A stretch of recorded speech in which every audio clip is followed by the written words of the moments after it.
అధ్యాయం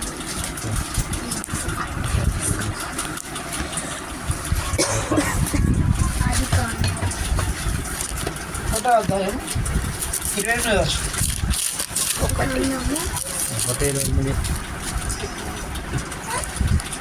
దేవుడు వారిని ఆశీర్వదించెను, అట్లనగా మీరు ఫలించి విస్తరించి భూమిని నిండించి దానిని లోపరుచుకుని సముద్రపు చేపలను లోపరుచుకున్నది.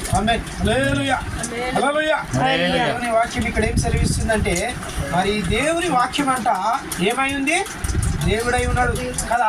యోహాను 1వ అధ్యాయంలో ఒక మాట రాయబడ్డది, ఆది యందు వాక్యము ఉండెను, వాక్యమే దేవుని యందుండెను, వాక్యమే దేవుడై ఉండెను, ఆయన లేకుండా ఏది కలగలేదు. కలిగినది ఏదైతున్నదో ఆయన మహిమకై ఉన్నదంట. అయితే ఇక్కడ ఆయన మాట్లాడుతున్న మాట ఏమంటుందంటే, దేవుడు వారిని ఆశీర్వదించిండు. ఎవరిని? దేవుడు వారిని ఆశీర్వదించిండు. ఎవరిని?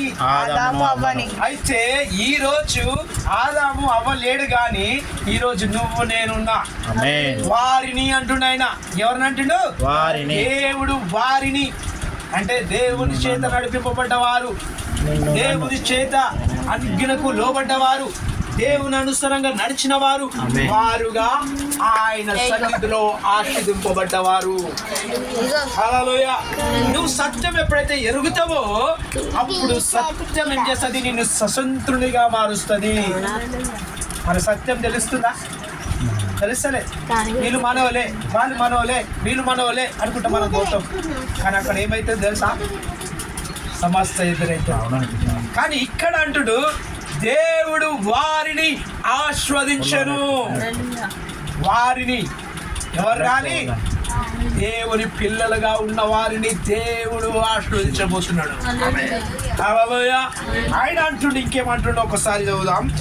ఇట్లనగా మీరు ఫలించి అభివృద్ధి పొందెదరు. ఏమంటాడు? ఎట్లనగా అంటే దేవుడు అంటుడు, మీరు ఎట్లా ఫలిస్తారంటే, మీరు ఎట్లా అభివృద్ధికి వస్తారంటే, మీరు నా పిల్లలుగా ఉంటే. ఎవరు పిల్లలుగా ఉండాలా? ఈరోజు అయినా పిల్లలుగా ఉన్నావా? అయితే కీర్తన 91లో ఒక మాట ఉంది, ఏమంటుండంట, కోడి తన పిల్లల్ని తన రెక్కల కింద. హల్లెలూయా. మరి ఈరోజు నేను ఎవరు భద్రపరిచిరయ్యా? ఎవరి రెక్కల కింద?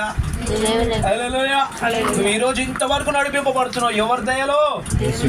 ఆయన రెక్కల కింద నిన్ను ఆశ్రయం ఉందంట. ఇప్పుడు నువ్వు అనుకుంటున్నావు అంట, అయ్యో దేవా నాకు న్యాయం జరుగుతలేదు, అయ్యో దేవా నాకు ఏది మంచి జరుగుతలేదు, అయ్యో దేవా నేను నీ మీద నిరీక్షణ కలిగిన, నాకు ఈ సమస్య ఉంది. కానీ యేసు ప్రభువు అంటుడు, ఏమంటుండంటే, నా రెక్కల నీడ నిన్ను కప్పి ఉన్నా. ఎవరిని కప్పిడో ఇందామా? ఏషియా 6వ అధ్యాయం చదువుదాం. అక్కడ ఏమంటుండో ఇందాం ఒక మాట.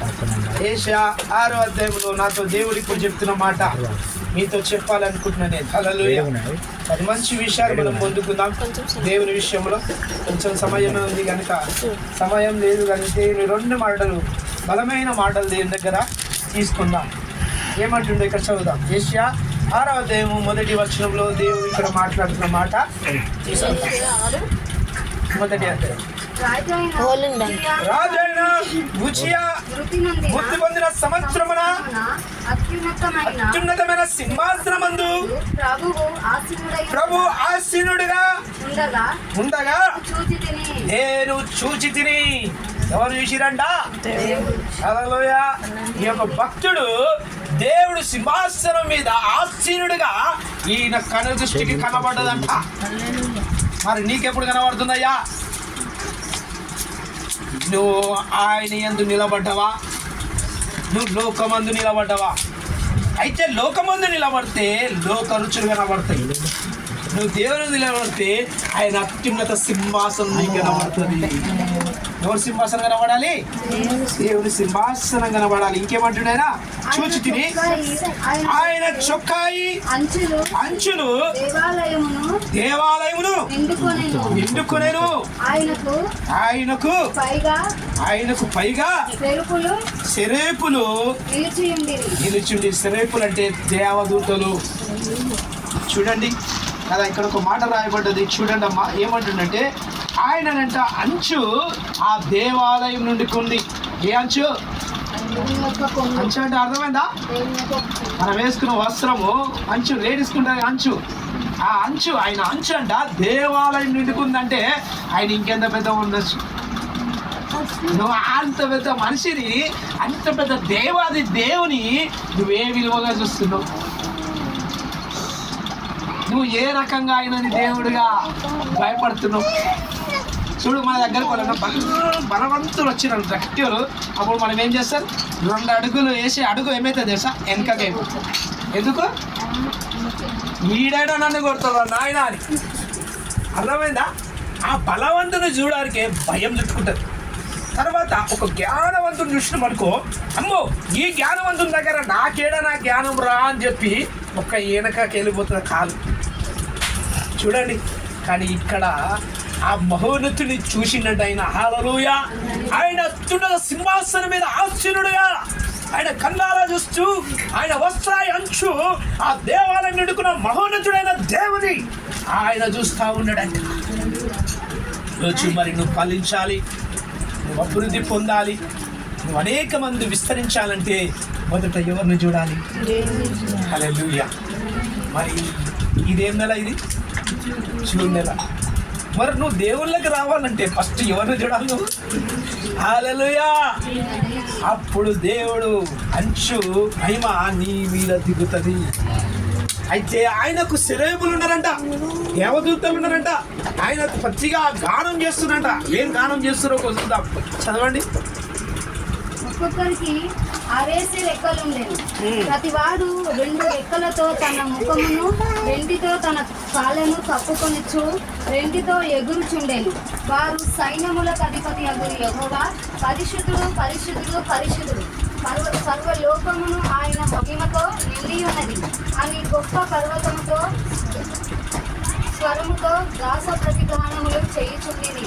వారి కంఠస్వరము వలన గడప కమ్ముల పునాదులు కదిలుచు, మందిరము భూమియు చేత నిండగా నేను దేవుని మహిమతో నిండగా అయ్యో నేను అపవిత్రమైన పెదవులు గల వాడను, అపవిత్రమైన పెదవు గల జనుల మధ్యను నివసించు వాడను. నేను నశించి తిని రాజును సైన్యములకు అధిపతి అగు యెహోవాను నేను కన్నులారా చూచుకుని. ఆమేన్, హల్లెలూయా!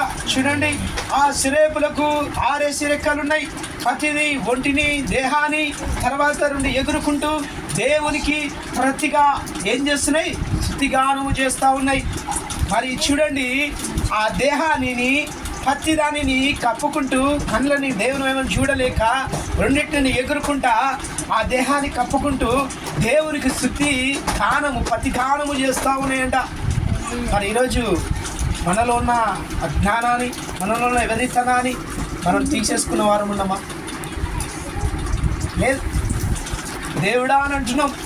కానీ మనలో ఆ క్రియలు ఎప్పుడైతే కప్పుకొని తీసేసుకుంటావో అప్పుడు నీ జ్ఞానం ఎవరికి వినబడుతుంది? హల్లెలూయా! ఆ దేవదూతలు సెరేబులు ప్రతిగానము నిత్యము చేస్తూ ఉన్నారంట. ఒక్కరోజు కాదు, నిత్యము దేవుని స్తుతిస్తూ ఉన్నారంట. ఆ మహిమనంట ఆ దేవాలయం అంతా నిండిందంట. మరి ఈరోజు నీ మీద ఎవరి మహిమ దిగాలా? దేవుని మహిమ దిగును గాక, దేవుని ప్రత్యక్షత నీ మీద దిగును గాక. అప్పుడు ఇక్కడ ఒక వ్యక్తి ఉన్నాడంట. ఆయన పేరేం పేరు? యెషయా. ఆయన కళ్ళారా చూసి ఇదిగో ఆయన అన్నాడంట, నేను అపవిత్రాల పేదాల గలవాడను అన్నాడంట. ఎందుకు అపవిత్రాల పేదాల గలవాడు? ఎందుకంటే యెహోలోకమందు మరి ఏవేవో మాటలు వింటూ ఉంటాం, ఏవేవో చేస్తూ ఉంటాం. ఈ యెషయా అలాంటి వాడే. ఎరిగేమన్నంట, అయ్యో నేను అపవిత్రాల పెదాల గలవాడనయ్యా, నేను నిన్ను కల్లారా చూచి తిని. ఎవరిని చూసి? నేనా? దేవుని చూసి తన అపవిత్రతను ఒప్పుకొని విడిచిపెట్టిండంట. హల్లెలూయా. మరి ఈరోజు నువ్వు దేవుని చూసిన నీవు, దేవుని ఎరిగిన నీవు, మరి నీలో ఆ అపవిత్రత విడుదలైందా? నీలో ఆ పాపం విడుదలైందా? యేసు విడుదల పొందినట్టు నీవు పొందినవా? అయితే ఈరోజు దేవుడు వాగ్దానం ఇస్తుంది, నేను నిన్ను ఫలించబోతున్నా, నేను నిన్ను అభివృద్ధి చేయబోతున్నా, నేను నిన్ను విస్తరించబోతున్నా. హల్లెలూయా. యేషయా చూసిన మహిమ నీ మీద నా మీద కనబడును గాక. మరి ఈరోజు ఈ మనుషుల మధ్యలో ఉంటున్నాం. మనం ఎవరి పిల్లలం? దేవుని పిల్లలమా, ఎవరి పిల్లలు అనేది నీవే ప్రశ్నించుకో. అయితే గత వారంలో మాకు చాలా భయంకరమైన ఇబ్బందులు ఎదురైనాయి, చెప్పుకోలేకపోతున్నా. బాధాకరం, అవమానకరం. అయితే దేవుని అడిగినా, ఏంది బ్రోవా ఈ మానసికమైన ఒత్తిళ్లతో నేను భరించలేకపోతున్నాను నాయనా అని. సరే ఇక్కడ వచ్చిందేమో